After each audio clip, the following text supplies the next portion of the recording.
This episode of Weed and Grub is brought to you by Quinn. Quinn is an all-cannabinoid brand that offers real THC products, everything from edibles to vapes, and they ship to all 50 states. How do they do that? Well, that's how you read it, right? How do they do that? Yeah. Yeah. It's like rhetorical. How do they do that? Previous Quinn ad reads, I would ask it like I was asking myself and then answering myself because I didn't understand your copy. How do they do that? How do they do that? How do they do that? How do they do that? Well, that's how you do it. Okay. So Quinn, they can do it because their THC products are all extracted from hemp. That's right. That's how they do that.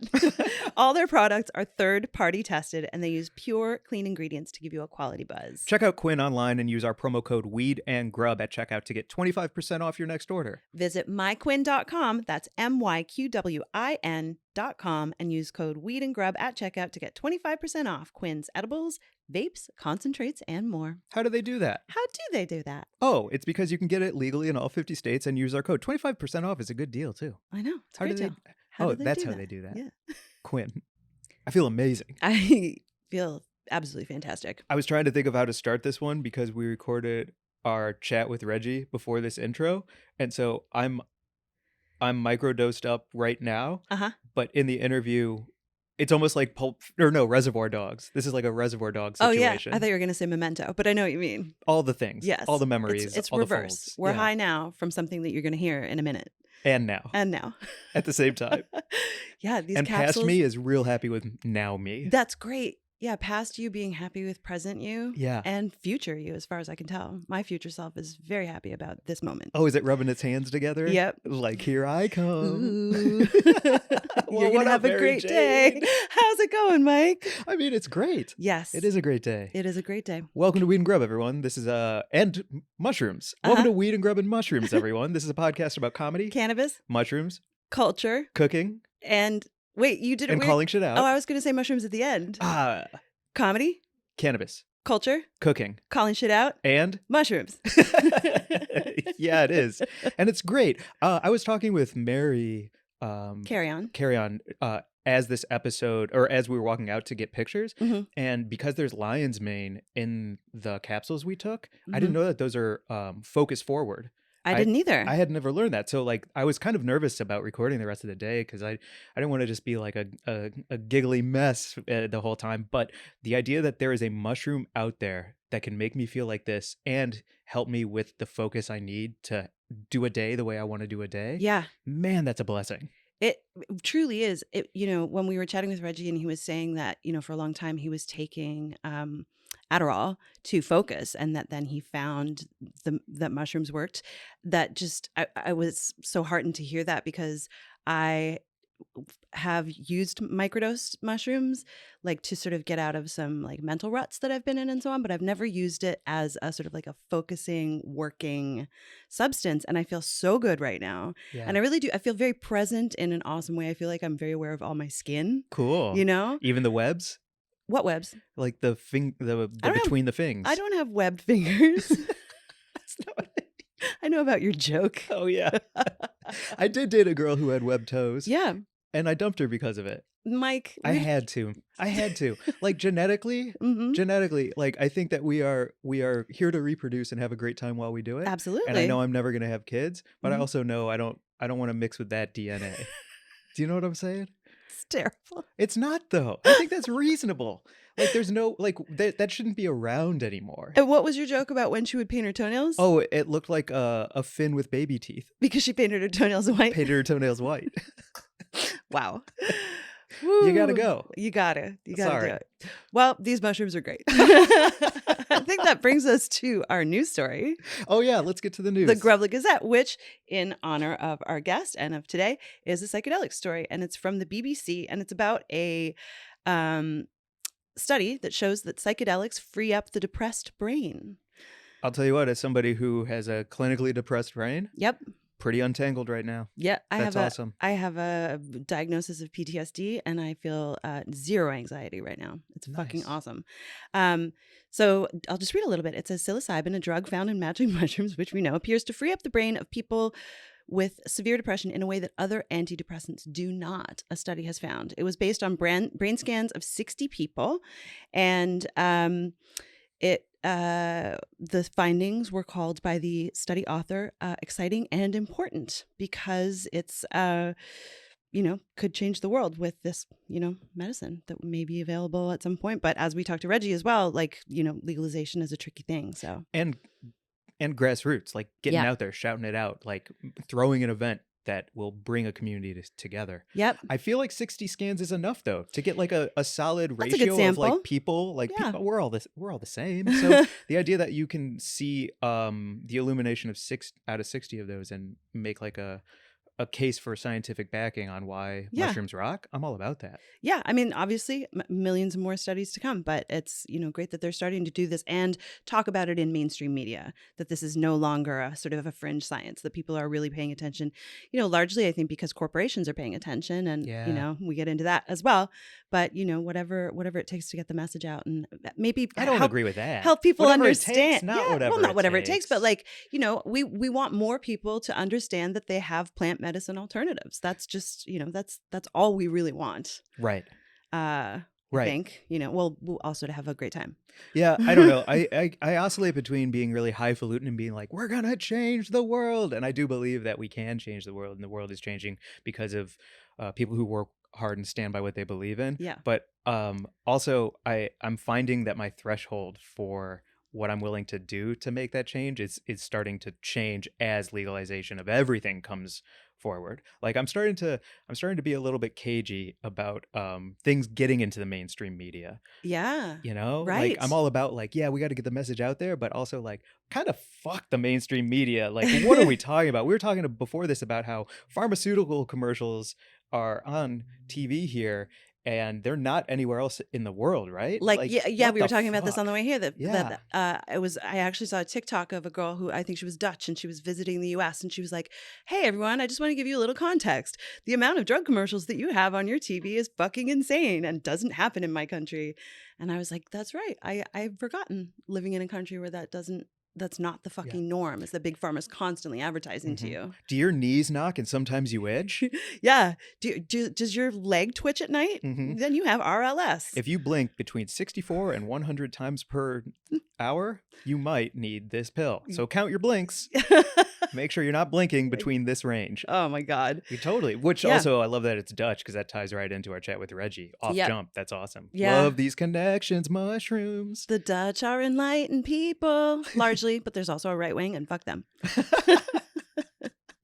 If you were making hit singles, I love that like the chorus would be this banger and then underneath it would be this voice that's like, actually, there are quite a few problems with this. Here's a depressing fact. Did we say that you were going to release the comedy album and I get the B-side and it's just correcting all of your jokes with facts? Yes. Yeah, it's going to be great. Yeah, actually, tilapia isn't the Michael Cera of the sea. Hi, this is Mary Jane.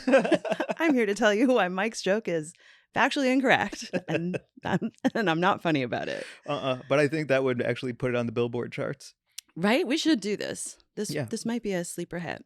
It would be like when William Shatner did that fucking spoken word album. Never heard it, never will. It's great. He does Hey Mr. Tambourine Man. All right, now I'm listening. It's really fun. Holy shit. Are we getting to Buds of the Week? We should get to the Buds of the Week. Okay, you go first. My Bud of the Week. I mean, they've been guests. They've been buds. But I feel closer to this guy now because of a great hang. My Bud of the Week from Bad Manners, Matt Holloway. Follow at Bad Manners. Get their newest book, Brave New World. It's really cool when you meet somebody on a podcast like this or like their podcast, Bad Manners, and then all of a sudden Matt made the offer in Olive Branch to reach out, and he's like, "You want to come see my boat?" And I was like, "What are you talking about?" And he bought a boat, and I'm not going to talk too much about like the money side, but have you ever seen like a fixer-upper reality TV show where they walk into this dump covered in mold and the paint is flaking off, and then they do that swipe screen, and then all of a sudden it's this glistening, beautiful body of work? Hell yes. And that's what Matt did with this boat. It is fucking gorgeous, and he invited me on it, just drinking beers, smoking weed, listening to music, chatting, getting to know each other. And it's been a long time since I've been able to do that. It's been a long time since I've been in the summer sun. It's been a long time since I've jumped in the ice cold water that takes your breath away. And to be able to do it with a new friend like Matt makes him my Bud of the Week. I think that's the greatest Bud of the Week you've ever had. Thank you. That was like loquacious and beautifully descriptive. Thank you. Yeah. Cool. Fucking A. My Bud of the Week is Mary Carrion. Mary is on Instagram at Mary Stardust, and Mary has 3 Ys. She introduced us to our guest today, and she's a fucking incredible journalist. She's been on the podcast. Go and check out our episode with Mary. She just reported an amazing story for KCRW about the collapse of the California cannabis industry, and it's a great listen. Go check it out. It's on kcrw.com, and it's just really like a snapshot of what is happening right now at every level in the industry and why. And she's just dope, and she's really cool, and she's got great style. Yeah, she does have really cool style. Yeah, she's like mad cool. Damn. She's like annoyingly cool. No. What a turn. My butt of the week that I'm jealous of. What a turn. Oh man. Well, like, let's get to our VIB or our VIM. VIMB. Very important mushroom bud. That's right. Heck yeah. Reggie. So Reggie is the founder of Oakland Hyphae and Hyphae Labs. Reggie Harris is the founder of that event I just mentioned, a community organizer and a mushroom activist who lives in Oakland. His mission is to spread knowledge and education about psychedelics and mushrooms to people in inner cities and POC who have mostly been left out of the Western psychedelic movement. He works closely with Decriminalized Nature and is also the founder of Hyphae Labs, a psilocybin mushroom potency testing business. Reggie and his business partner also founded a separate event called the Psilocybin Cup, which is an event designed around mushroom potency testing. Yo, in the link in the show notes, so many events. The LA event sounds fire. Yep, that's on April 23rd and 24th. And I mean, honestly, just follow Reggie on Instagram to see everything that Oakland Hyphae gets up to, because they are the forefront of the movement. And this was a fucking cool hang. And he brought us beautiful gifts, and I feel wonderful. Yeah, natural born leader with something to say, who is also saying it in a way that people can hear. Yeah. You know what I'm saying? Fucking A. Fucking A. So hope you all are having beautiful days. I'm feeling like it's a beautiful day. Yeah. It is a beautiful day. That's a beautiful day. Cool. Mary Jane, thanks for doing this pod with me. Thank you, Mike. I really enjoy doing it. Mark, thanks for doing this pod with me. Thumbs up. Top Tree Studios. Heck yeah. All right. Well, without further ado, here's our interview with Reggie Harris. Mike, I know you love a good buzz. I am a good buzz. Yeah, that's right. And if you're on the road doing comedy, maybe you're wondering what you can bring when you're traveling to a state where cannabis isn't legal anymore. You might think there aren't a lot of options. I didn't think there were a lot of options. And honestly, it is very frustrating to be on the road and go to a state that doesn't have legalization. And I don't want to get in trouble, but I want something like Quinn, and Quinn is a great option for anybody. Yeah, Quinn is an alt cannabinoid brand that is selling real THC products, everything from edibles to vapes, and they ship to all 50 states. How do they do that? Well, I'll tell you. They have THC products that are oil extracted from hemp. All extracted. All extracted from hemp. It's amazing. All of them are third-party tested, and they only use the cleanest ingredients to give you a quality high. A must try is their extra potent 200 milligram Delta 9 Scissorp. It's the THC we all know and love, but it's legal in all 50 states. Because it's derived from hemp. And you can use our coupon code to get 25% off your next order. Just type in Weed and Grub at checkout. Type it in. Use your thumbs. I think that you're going to probably use an index finger for the W. Go to myquinn.com. That's myqwin.com and use promo code Weed and Grub for 25% off. If you live in one of the 50 states, get some Quinn. Get some Quinn. All right. Yeah. So we introduced you in the intro by name. So let's just jump right into this spliff. Oh, yeah. Yeah. What is the story behind this beautiful, perfect roll you just did? So, yeah, I pride myself on my ability to roll joints. So this is actually a perfect introduction story for me here. If you hear like my story, I talk about having worked with some of the largest mushroom cultivators in the world over in Holland. And so I was living in DC, and I was in college, but between Florida and DC, and I left college to go to Holland to go fuck with the mushroom people. And I took a 50 box of Dutch Masters over there, because that's what I smoke. And I'm like, all right, Holland, Dutch, I should be good, but I'm taking 50 of these. And lo and behold, they don't sell Dutch Masters in Holland. And so, after I ran out of my 50 box, this is what they rolled. These raws is what they use. No way. Yeah. And so, if I had access to all the weed I wanted, but it's like they got tired of rolling, because I'm a grown man asking these people to roll me my joints every time. Yeah, that's like asking someone to tie your shoes when you wake up in the morning. Yeah, exactly. I mean, Yeah, yes, truly. as an adult, as a smoker, it's like, come on, you can't roll your own fucking. All right, a time or two, you know, or Yep. like if we're dating, it makes sense. But like, but even then, I showed my girlfriends how to roll J's, you know. Mhm. So anyway, it came to a point where I'm like, I can't look another man in his eye and ask him and ask him to roll my J's anymore. It just felt nasty. And so I started watching how they do it and like trial and error. You fuck it up, you know, but you smoke whatever you fuck up, Mhm. or you don't smoke at all until you learn. And so this is how we got here. They don't sell Dutch Masters in Holland. Reggie Harris, master, spliff, and joint roller. Thank you. Hell yeah. I'm very Mushroom proud of master it. as well. And psychedelic activist. I mean, yeah, when our friend Mary Carry-On, thanks Mary Shout for out to Mary. Hey, just say hi us. real quick. Yell. Yeah. Connected us. She was like, you got to have him on the pod. You know, you're a psychedelic activist, a community organizer, you're educating people. Like, it was just such a perfect connection because that's exactly what we want to know about all the time. And we're always trying to answer these questions. And we just, you know, we don't often know where to look. Yeah. So, like, Yeah. I usually look to big corporations like Walgreens, yeah. Amazon, Target. I think Target has a mushroom aisle now, right? Yeah. Dog, but for real, yeah. Yeah, kind of, right? 7-Eleven is selling mushrooms No now. way. Yeah. Dog. What? Oh my gosh, Yeah. really? Like Yeah. adaptogenic Yeah. capsules. Yes. Whoa. I'm just hoping that some of the companies I work with, shout out to Microboost. I'm hoping that Microboost gets their stuff in 7-Eleven instead of folks that we don't know. But yeah, they're everywhere. So can you just like start us off by telling us like the beginning of your journey? Was it when you moved to Amsterdam to work with Nah. mycologists? No, Or I was selling mushrooms for since like 10th grade. There was an Eminem song that said, "I never meant to give you mushrooms, girl." You remember that song? Bring you in Into my our world. and now I'm Not sitting in the corner crying, and now it's my fault, my fault. Yeah, that's it. Yeah. And so it set me off onto a path of like trying to figure the mushroom out, and I found the mushroom, and my first journey said, "Yo, sell the mushrooms." so I started selling the mushrooms, and you know, that through high school into college, and then I'm like, all right, well, you know, I'm doing these college things, but like I'm doing way better with the mushroom, so I might as well go. And so I went. That's what took me to Europe. The law changed over there, so at that time, you could still like go into a smart shop and buy like mushrooms. So the people I was working for was putting mushrooms in stores all throughout Europe, and I actually, well, that's too much, but actually, so the rule. this was like psilocybin mushrooms throughout Europe in different countries? So throughout the EU, the way it worked was when the EU formed. So this was like during the beginning of when the EU formed as like currency, when they started currency. When I first started, France had the franc. I think Italy had the lira, and then the EU came and the euro came.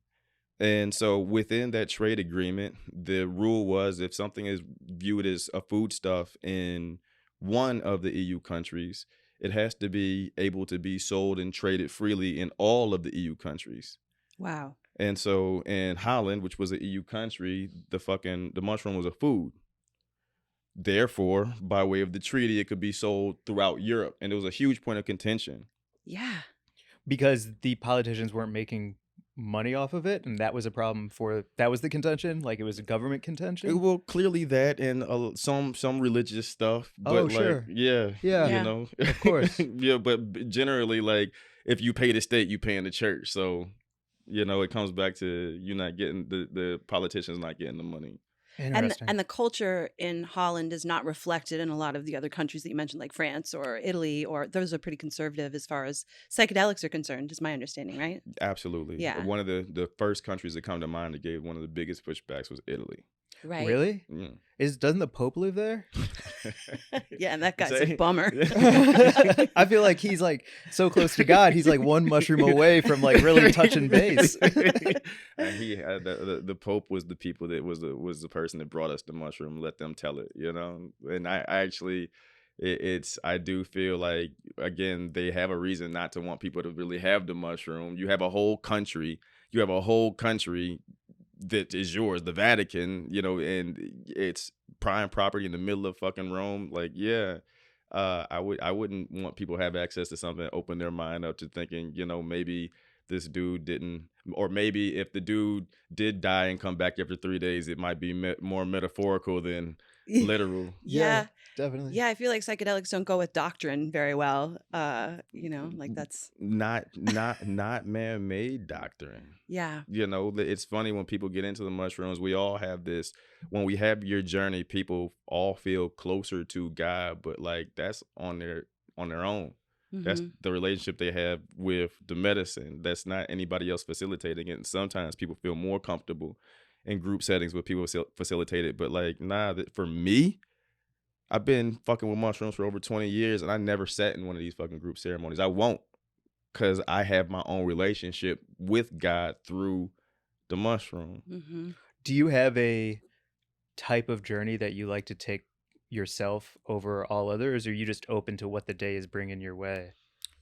Shit. Depends. Today I was open for what the day brought. Cool. So I just took a 300 milligram microdose and the day is coming quite nice.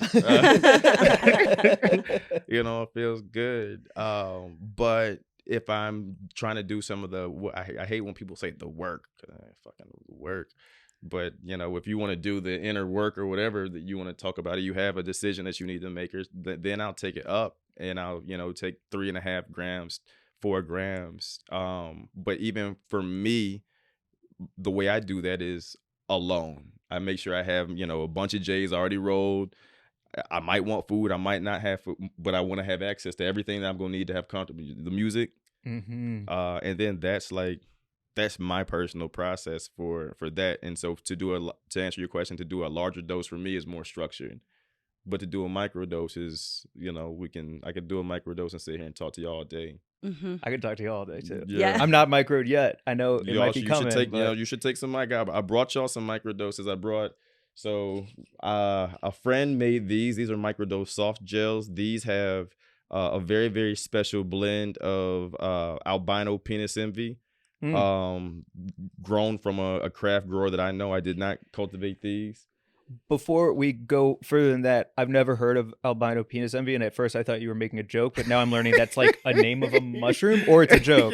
I don't know. It's both. Oh my god.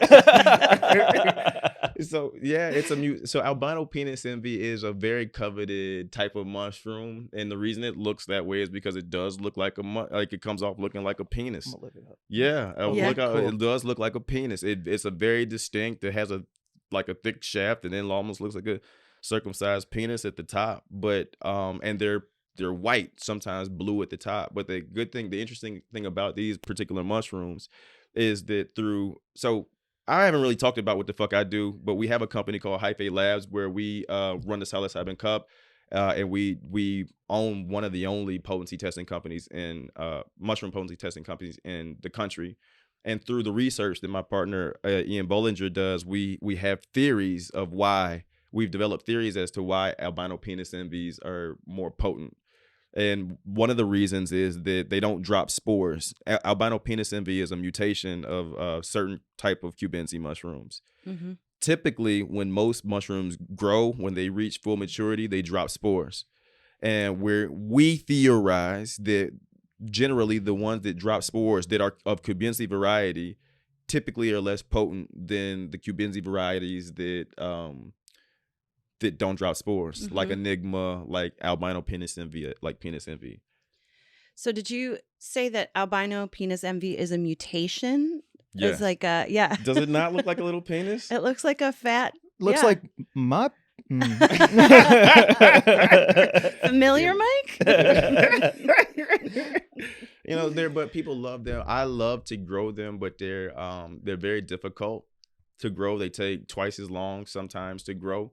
The yield oftentimes isn't really as robust as most people would like. However, I do know a grower, homegirl, she grows, they can fucking bang some fucking tubs. And so there are certain people who really know what they're doing, who can get their arms around albino penis envies. But myself, I did it for fun, didn't do it for money, you know. Is it comparable at all to growing cannabis when you hybridize different cultivars to get a strain? Is that the same thing with mushrooms, that you can actually sort of work towards hybridizing So types? I'm going to speak very generally because I'm starting to get out of my depth and I don't want to speak incorrectly.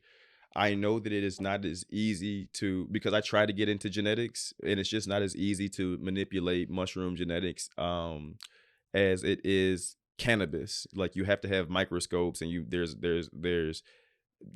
like you microscopic males and microscopic females that you have to plug in. Otherwise, you can do what I call the shotgun approach, and that's what I always did. You get a bunch of spores together, you shoot them out into a plate and or into a liquid culture, and you hope that like two hyphae meet up, so that then you can have some sort of new creation. Generally, that doesn't happen. And so, but there are people who are getting better than I ever was that have more of a mastery. So I say all this to say the way that most people get to a mutation now isn't through necessarily breeding. It's through the way that they make their the isolations. So what you can do is similar to the way it works in cannabis, where you can take tissue and make clone. You can take tissue from a mushroom and make a clone with what we call an agar plate. And you take a piece of the mushroom tissue and you put it on there, and it grows out these mycelial threads. And it's actually, so if you're at all interested in this, we're going to have some of the best agar, what I call agar artists, because I love that part of genetics and its artwork. What we're going to have the first ever battle of the agar taking place at the psilocybin cup, or I'm sorry, at the California Psychedelic Conference. It's going to be here in LA on the 23rd and 24th of April. And there's going to be gentlemen and women bringing, and anybody in between, bringing some of their best work and putting it on display. And so if you're at all interested in that, you'll see some of that shit in person. Wow, that sounds fascinating. So when you say that it grows out mycelial threads, it doesn't grow mushrooms. It grows like, it sounds like I'm imagining some kind of like flossy. So imagine like a bicycle. Yeah. And imagine how the spokes go out. So you have an agar plate and you put the tissue in the center. And what grows out from the center on the agar is just like bicycle spokes, these beautiful threads that grow out in different patterns. Right now, what most people view as beautiful is a type of growth called rhizomorphic growth, which is just strong lines. It's like spider webs. But also there's something called tomatose growth, which is cloudy and fluffy. I don't necessarily know that that's bad, but right now, just because, I mean, we've been underground so long, it's just not desirable. I think that we still need to research the tomatose anyway. And these are consumable? So there are people right now who do eat their agar plates. They do contain mycelium, therefore they have mycelium, therefore they contain psilocybin. I wouldn't recommend it. Okay. Good to know. But because do. I'll put anything in my mouth if it looks pretty. You know what I mean? Like if it looks cool, it's going in. Oh no, that guy ate all the agar plates again. Mike. Look at me and there's just strings coming off my face. Yeah, and you'd be high as fuck and somebody would be so pissed at you, dog. I'm really sensitive to everything.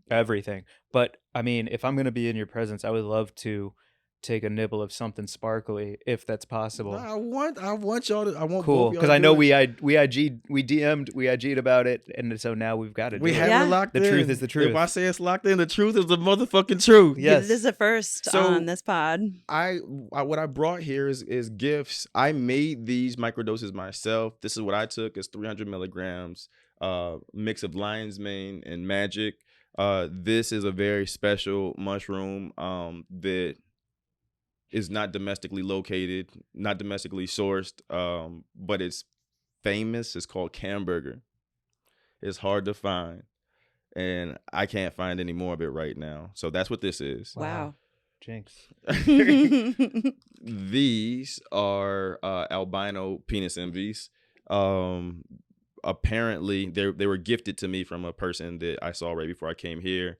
But I know exactly the source that the mushrooms came from, and the reports are that these are the most potent batch of apes that they have. So if I were you, if you want a micro, I'd go here. Or there's a friend of mine in Oakland. They have this brand over here. These chocolates are 2-gram chocolates, and you know, I'd say bust one of those open. And I know that the chocolate is sourced from Ghana. I know that much. And I know that they're high quality products. They say small batch, so they're handmade. But any of this, man, I'd love for us to get into, and I think it Yeah. would make a very interesting, memorable show. Yeah, I Nothing mean, we're more- only recording 4 more hours after this, so let's go. Yeah, it would be a real honor if I could try the. whatever you want. I'd like to as well.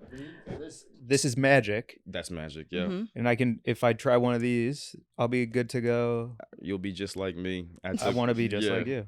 Yeah. Thank you. It's a real honor to like. Thank you for bringing all of this too. Thank you so much. I a lot of this culture for me has been opened up by Mary Jane.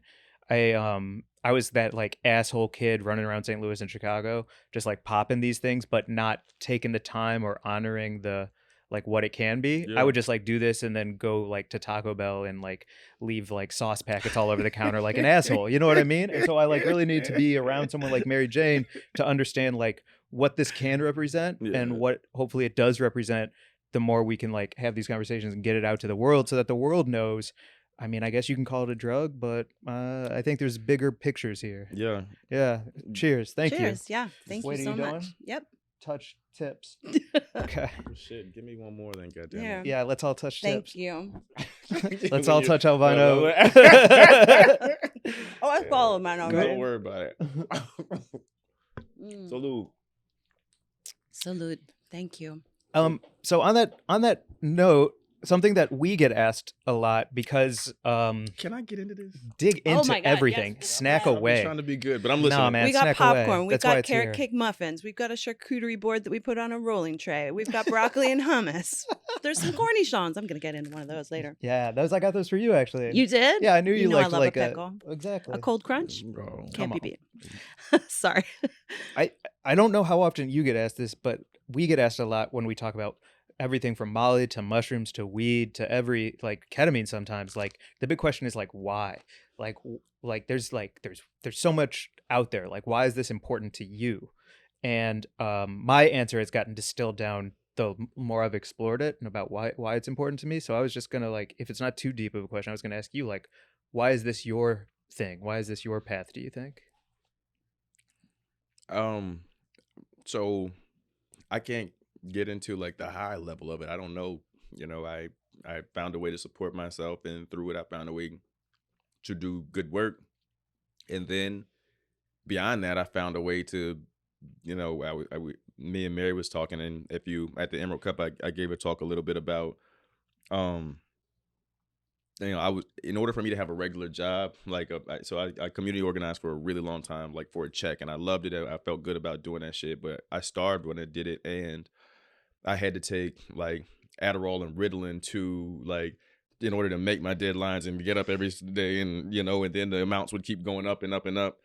That'll grind your bones to dust, man. And your body, dog. Yeah. Like Yeah. your stomach, like Your you know, heart. Yeah. Yeah. You know, your teeth, all of it. It's just not healthy. It's unsustainable. I remember having a conversation with my mom, like, dog.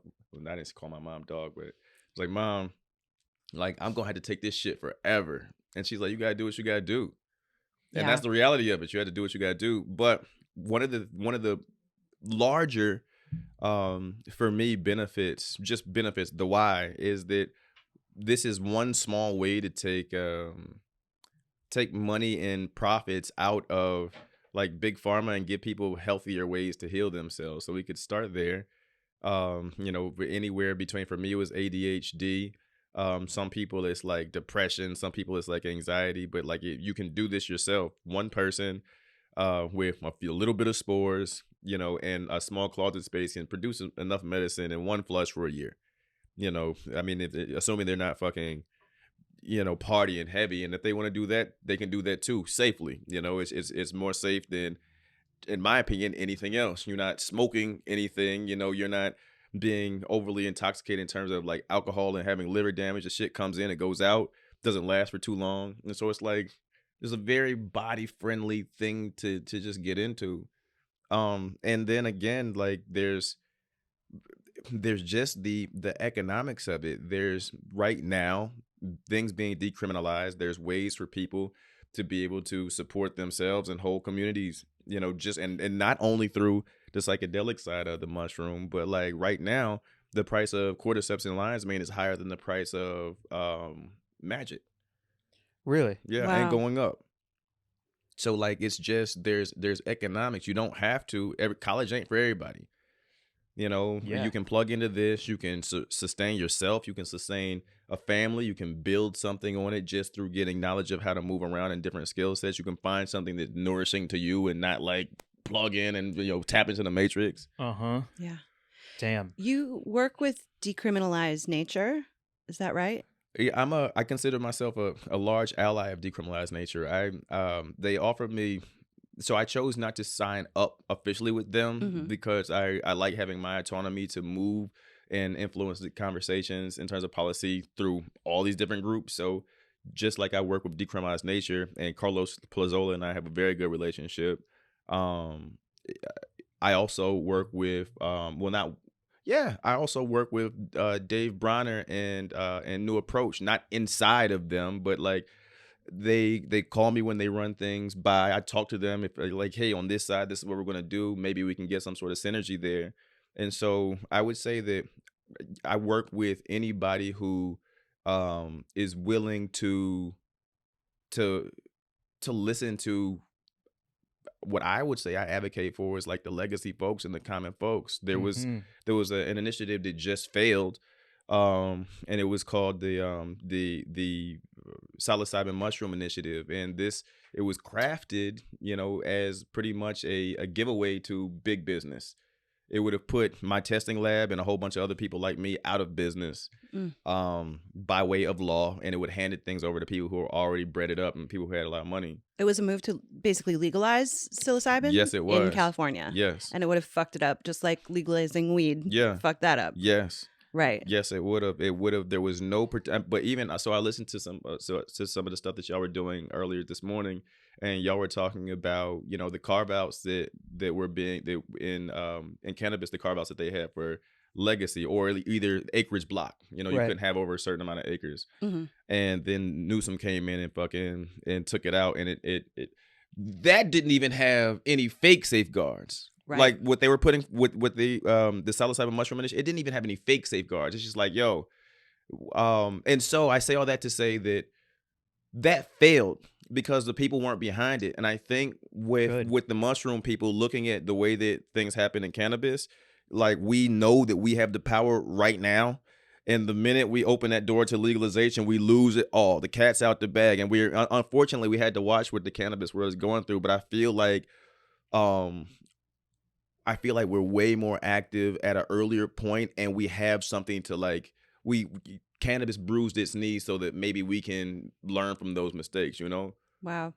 Is the psilocybin community as robust and connected as the cannabis community? The good thing about it is yes. Awesome. Yes, Yeah. but it's I think that the reason is because the way that we're coming out of the closet in our respective places, and they're all really small places. So for instance, Oakland decriminalized. And then we all came out the closet. Yeah. And everybody in Oakland knows everybody. And so it's like, it's easy for us to get on the same page, communicate amongst each other so that we all know what's up. And we all know what's up in Oakland. And the same thing in Denver. Denver decriminalized. The people came out the closet. One of the interesting things that I do, the way that I can lend to weaving these circles together is through these events. So I've made it my business to hold these events in places where it's decriminalized, because I understand that if I people come. First of all, it would be presumptuous and egotistical of me to assume that when I get there's not a community already. But what I do know is that oftentimes when I get to these places, the community is disjointed and like scattered. People don't know where everybody is. Yeah. And so me coming to people's towns is a reason for people all to come together at one place. And hopefully the job of a community organizer is to organize yourself out of a job. Meaning once I come there, I don't have to stay there for the shit to work. That's what's up. So if my theory is coming to places where it's decriminalized, LA is the first place in California where I'm doing something where it's not decriminalized, but it's hopeful because the numbers are down here. And I'm hoping that if I come down here and we plant the flag in terms of putting legacy people first, and we make sure that people are talking that way, if you hear me talk about policy, it's always put barriers of entry to big business, ban institutional money. Some wild shit. People say that shit is impossible. You can't. But they do it in Arcata. There's no chain restaurants up there. Is that right? Yeah. I didn't know that. Same thing. My sister's hometown, Port Townsend. No. There's nothing right? there. There's no chains. There's no Starbucks, no nothing. Awesome. Yeah. So if you can do it that way, yep, we can do it this way. They just tell you that it can't be done. Sorry. They just tell you that it can't be done because these guys, we were having a conversation earlier today, and these big businesses in cannabis, they factor in being able to take losses for 5-10 years. Just like Starbucks did, right? And Uber. They move in and they put the little guy out of business. Yes. And then they jack up their prices. Yes. And that's all you got. Yes. So that happened on a huge level in California cannabis. It's ongoing. Mary just did an awesome piece on KCRW about it. Shout out, Mary. And so that's the concern that would have been the concern with this psychedelic mushroom initiative. It would have just handed everything over to big business. What it would have done was it would have classified the mushroom, the magic mushroom, the sacred mushroom. It would have classified it and had it regulated the exact same way as a regular edible mushroom. Wow. Which in fact sets people with the scale and the infrastructure up, or either the ability to buy into scale or buy that infrastructure, sets them up for success. Yeah. It puts everybody who has been out here busting their ass, taking a risk. Come on, I know a bunch of growers. I know thousands of growers. And most of them, if this initiative passed, within 6 months, everybody will be out of a job or having to slave away for these people. I know this is projection on my part, but it makes me feel like they think we are dumb and they are just greedy. And that's how I feel when I hear about that, where they're just like, nobody's going to care. We're just going to gobble it all up. They're dumb. They're busy. Fuck them. Like that's how it feels to me when I hear that. Right. Yeah. I think you're absolutely right. I call shit. So I always say in terms of mushroom, there was before COVID and after COVID. Before COVID, they could serve us whatever the fuck we want or whatever the fuck they wanted because we weren't paying attention. Mm-hmm. All we saw was, oh, great, legalize mushrooms without like thinking about the implications of what that means. After COVID, we've seen the dissolution of Northern California. We hear people like Tim Blake calling that shit an extinction level event up there. I was up in Humboldt the other day just at a bar grabbing a beer at a place where I used to go to meet fucking connections. This time for once I was good. I wasn't fucking trying to buy drugs. But I was sitting there and a dude came up to me and he starts chatting me up and I'm waiting for him to come around to the price. And he's like, yeah, I got $200 pounds. Oh my God. What? Your fucking heart, right? Like that's devastating. Yeah. What? And so wait, how much is a pound? Could we just, for the context for our listeners? How much does it cost to grow a pound? Yeah, can you just do a quick breakdown? Because that's so fucking crazy that I would just like to say like what it should be, what it used to be, and $200 now. When I was talking to some of the farmers in Mendocino, to grow a pound of cannabis with all of the regulations and taxes, it's about $500 to just grow it. So to sell it for $200, and you're out $300, means you it's just heartbreaking. Okay. When I was on the street buying up there, the lowest I'd get to like $1,400. Yeah. Yeah. These like, what are you fucking talking about? So we have the mushroom world has the ability, the after COVID now, we see what's happened up there. We see it. Yeah. Y'all turned on the lights in 2018, and by 2022, everybody up there is fucking broke. The cost of everything is up right now, except for weed. And the price of mushrooms tanked too. Wow. So we're watching that. And so what I say is there was before COVID and after COVID. After COVID, we're paying attention. They just tried to serve us this shit and people wouldn't sign on. And you can't just do it with Southern California because quite frankly, in terms of the mushroom world, the activist part of the mushroom world is in Northern California right now. From Santa Cruz up, all the way up. Their people are down here, but again, they're not connected and active like that. You know, and so in terms of your original statement, yes, you're absolutely right, but it's different now. Mm. You know, we're paying attention. I had a person who sponsored my events get mad at me for saying, you know, fuck this shit. Like, don't we need to leave this shit decriminalized as long as possible until it's right. Like, he got mad at me and he pulled money, but for me, that little money that he pulls, like, is whatever. Like, this is bigger than that. As long as y'all are making money, I'm gonna make money. So I'm gonna keep advocating for y'all as long as I fucking can. Man, it is so great to talk with you about unapologetically wanting to make money as well, and how important that is. I feel like a lot of the time it's an either or thing. Like, people feel weird for wanting to make a bag for something that they believe in, or like they want to make that bag, but it's at whatever it costs to make that bag. But like, you're really riding that line of balance between like, I'm gonna make mine, but I'm gonna do it my way, and I'm gonna hopefully like change things for good as I make money, because there's no shame in that. Yeah. In fact, it's positive. It's how it should be, right? I think like that's kind of like the beauty of America to me. We talk a lot about it, where she's like, Mary Jane will say like I'll be like, that's why America rocks, and it's like, or maybe it doesn't, like, you know, like, or maybe it's broken as fuck. Maybe it's broken as fuck. And but you can make money here. You can following your dreams, hopefully, and I think that's like a beautiful thing. And you can, I mean, there is an opportunity to. I mean, I love that you say, you know, perhaps the legal cannabis movement bruised its knees so that, you know, the legalizing psychedelics movement doesn't have to be as broken. You know, it's just it's very heartening and exciting, and you know, as you crunch. Because like, you know, we're vamping while you're snacking, man, and also I feel great right now. Thank you. I got a little twinkle. My body's warm. Can you see how my cheeks like won't sit down? Yes, I see that. You know what I mean? Yeah. My cheeks are high. Good cheekbones. Hell yeah. Yeah. Man, fuck BOTOX. You just need like a little microdose. A microdose away. Keep right the out. Needle away.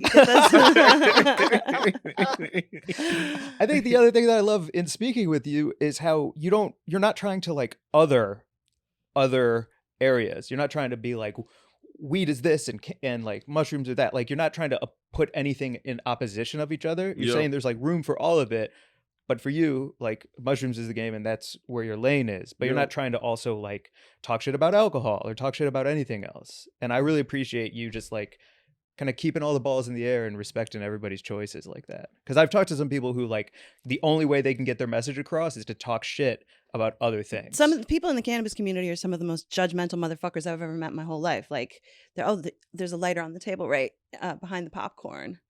Great sentence. Nice. But you know what I mean? Like, when I started working in cannabis, I was so surprised to find out two things. One, that a lot of people in weed are super fucking judgmental, and two, that they're angry. And everyone's like, oh, you know, it must be the chillest job in the world. And I was like, this is actually the most stress I've ever been in my whole entire life, because of how upset people are all the time, and how because they've been backed into corners so much, they are spiky, they're prickly, they're judgmental, they're full of all that kind of stuff. And so it's just the reality that, you know, when you have to fight all the time, you're going to be pretty fucking pissed off about it. And so, you know, the decriminalization aspect and the community organizing, allowing people to maybe feel a little bit of ease in this thing that you're doing, it's really fucking cool. Thank you. Yeah. Thank you. That's what's up. Damn. Yes, sir. And I feel great too. Yes. Nice. I feel younger. Hell yeah. Your cheekbones are up there too. Oh right yeah. now. Yeah. They feel great. My top lip feels good. The money thing though is important. You know, I come from the commerce side of this. Yeah, I'm unashamed of that. And like, I try to find, when I left, so I worked with Color of Change in 2018, but before that, the last job I thought I was going to have was working with the Black Organizing Project in Oakland. We worked to push police out of schools and replace them with counselors, which they did after I left, but the whole team I hired. But when I left there, I told myself that I'm going to leave politics because this shit is frustrating and I don't believe in it, but I'm coming back as a funder because I did believe in the power of what the funders were able to do. They make you tap dance. You know, you had to dance for the money. And I'm like, okay, cool. If I want to do these things and I know how to get them done, then I have to come back and be able to cut the check so people dance to my tune. So, like, yes, I have a psilocybin mushroom potency testing business where we charge people. We do give people, like, if there are people who can't afford it and they're doing citizen science work, we partner up with people. In terms of the psilocybin cup, we charge people to get in. However, if people can't afford it, there are ways. There's never been anybody who's been turned down due to lack of funds. Now, we don't let everybody in. It's invite only, but because we come from a street background, I don't know these people out here. Yep. And what we're doing is, like, I learned they put a snitch in fucking Huey Newton's crew. They put a snitch in fucking Martin Luther King's crew. They put a snitch in Stokely Carmichael's crew. Why the fuck would they, And so I'm like, Yeah. nah, we're only dealing with people who we know. And if you have a vouch, the same as it was in the street, if you have a vouch, then we'll. So I say all that to say, we're here to make money. But for instance, what we did at the Oakland Psychedelic Conference was we took on sponsors, but we made sure that, our speakers, we speakers who ordinarily couldn't pay to come to Oakland, we paid for them. We put them up. We made sure that nobody in Oakland paid to come to that thing at all. Nobody in Oakland paid, and it sold out. We made sure that any POCs in Oakland got tables for free. And so we had sponsors that did pay to be there, but those sponsors didn't put money in my pocket directly. That's how we kind of spread it around. So there's ways. I had a conversation the other day, and I think this is one of the beautiful things about having financial freedom in this space is these guys. I was working with these guys in Jamaica, growing, and they gave me a contract. 150,000 shares of stock is what they offered me. And I'm looking at this as the first contract I ever saw, ever. And I'm like, oh shit, 150,000 sounds like a lot. Not even preferred shares. I didn't know about that at the time, but just 150,000 of regular ass stock. This is like learning about points in like a music contract and stuff. Like and they don't let you know all the ways. Interesting. So I was on a microdose, all right? And it dawned upon me within that meeting where these guys are trying to, at this point, fuck me. They give me 150,000 shares. The microdose told me to say, how much stock do y'all have? I mean, we're right there. I'm looking them in the eye. They can either say it, I said, so how much? One of them said, I have 1.6 million shares. The other one says, I have 1.7 million shares.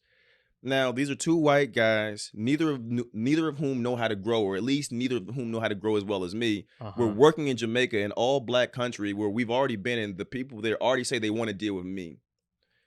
And so I'm looking at this, and the business is growing mushrooms. So what I say to them is, well, why doesn't mine look more like yours? And what they tell me is that this is the typical contract. And so it brings me to the place where having freedom, I'm like, well, I feel like it's only typical until we decide to do something different. And we ended that negotiation with me having exactly the shares. I ended up, instead of being an employee, I ended up as a partner with them. But I say all that to say, like, we try to do things different here. Within Oakland Hyphae, we try to fucking break molds. Nobody owns us. We make all of we're self-financed. So, and we don't know all the typical shit. So we are in a space where we can say, fuck it. And so that's what we're kind of doing to try to make shit a little easier for the people that we fucking know. Fuck yes. Fuck yes. Fuck yes. God damn, man. You're just the most inspiring human being I've spoken with in a very long time. For real. Yeah. That's fucking awesome. Top to bottom. God damn. Oh, now you're going to smoke As a spliff? I we wish I wrap- was you. Wow. As we wrap and you spark that spliff, will you tell everybody a little bit about the psychedelic conference that's happening, and just also where everyone can find you and everything you do? Yes. Thank both y'all for having me here. I mean, appreciate it. It's an honor. Please Thank come back you. all the time. Anytime. Mary, thank you for putting this together. And shout out to the whole Oakland Hyphae team, and shout out to Oakland, shout out to California. So all the shout outs really quickly. On April the 23rd and 24th, we're having a 2-day conference here in Los Angeles called the California Psychedelic Conference. It is the bigger, better version of what we had in September called the Oakland Psychedelic Conference. At the Oakland Psychedelic Conference, people like Ed Rosenthal pulled up, Sherbinsky showed up, Amber Center, a bunch of well-known cannabis people, but also all the best mushroom people. We had Willie Michael pull up, and we had some of the people who won another event that I do called the psilocybin cup. We had all the winners of the psilocybin cup in one room. And so y'all want to smoke this while y'all good? 100%. And so again, we're having that down here. So what I've done is anybody who has entered into the psilocybin cup gets free admission into this California Psychedelic Conference. So for a fact, we'll have some of the best mushroom cultivators, probably the biggest gathering of magic mushroom cultivators in one spot ever. All under one cap. Right there. One cap. Yeah. How about it? How about it? But yeah, like, so that's exciting. Again, we're going to have the in-person Battle of the Agar there, where some of the best Agar artists will be putting their work out for display. But even more importantly than that, we're going to have 2 days of programming, everything from psychedelics and futurism to maternity and psychedelics, fuck around and find out in the bedroom, eroticism and psychedelics, Awesome. Divine Master Alchemy. We're going to have 4 different grow classes from people who I actually learned from. We're going to have a whole panel that Mary's going to be moderating about the psilocybin cup winner. So I mean, it's just going to be an overall plant medicine celebration, but specifically very, very, very mushroom heavy with a range of offerings for pretty much any and everybody. One of the best things about being in my spaces is not those talks though. What I tell people is one of the best things about being in a space is being in the fucking space. People, there's not one person that's been to any of my things who has not benefited both financially and in terms of their network. And I'm willing to stand on that. You know, every single person that walks through those doors that has the balls to say hi to the person next to them benefits. Yeah. Fuck yes. That's amazing. And this is just the beginning. We hope so. This is just the beginning. Yeah, I've been doing events for less than a year. Holy shit, really? Yeah, we started the last one on Mother's Day last year. Where can everyone find information about this? California Psychedelic Conference.com is the landing page. If you type in Eventbrite, California Psychedelic Conference is there. Tickets will sell fast. Also, Oakland _Hyphae. There's a fake page out there. Fucking block them, report them. You got it. Oakland _Hyphae. And that's on IG? IG. Amazing. Thank you for being here. Thank you so much. Open door. Please come back. Thank you. This was fun. This is my first in-person podcast interview ever. Really? Yeah. So Man, it's good.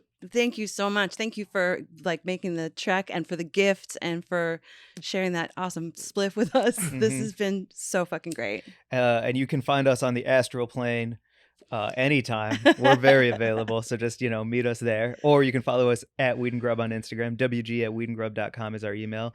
Leave a 5-star review on Spotify or iTunes. Leave a 5-star review for the first podcast you ever saw where everybody on it was on fucking mushrooms at the same time. 5-star review.